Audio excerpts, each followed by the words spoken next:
Tuloy mo lang. Naranasan mo na ba ang maiwan? Oo, maraming beses na. Sa tingin mo, ano ang dahilan? Maraming pwedeng dahilan. Pwedeng ugali, paniniwala, at pamamaraan. Kung sa ugali, sorry na lang sila kung di nila matake ang ugali ko. Ugali ko yun. Hirap nga akong baguhin. Sila pa kaya. Kaya sorry kung di nila matake.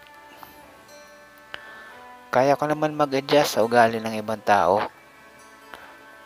Pero kung di nila kaya mag-adjust sa ugali ko, anong magagawa ko? Isa pa, di ako gumagawa ng mabuti para i-please ang kapwa ko. Isa sa pinakamahirap na task sa buhay natin ay ang i-please ang tao. Dahil ang appreciation nila ay nakadepende kung ano ang paniniwala nila sa ginagawa mo. Dahil hindi naman nila alam ang totoong takbo ng puso at isip mo. Kaya kung gagawa man tayo ng mabuti, ay sa Diyos natin ialay, hindi sa tao. Kung kailangan natin magtiis para magawa kung ano ang mabuti, ay gawin natin. Dahil ang pagtitiis, dahil sa kabutihan, ay may mas halaga kaysa sa pagtitiis dahil sa paggawa ng kasalanan. Sa paniniwala, ang bawat tao ay may kanya-kanyang paniniwala. A birds with the same feather flock together. Kaya sila umalis. Dahil magkaiba kayo ng balahibo. In short, magkaiba kayo ng paraan at paniniwala.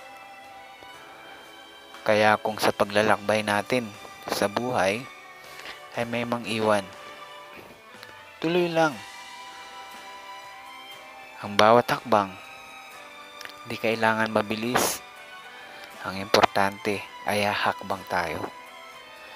Kung nasa diliman tayo, hakbang lang tayo ayon sa layo ng liwanag na naaabot ng dala nating ilaw. Huwag tayong humakbang beyond the light. Dahil baka mamaya sa likod ng ilaw ay may bangin. Dahilan para ikapahamak natin.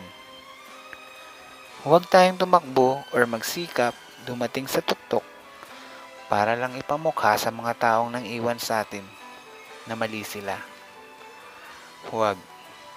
Dahil kung yun ang reason natin, parang walang kwenta ang achievement natin. Dahil nagsikap tayo para lang ipakitang mali sila.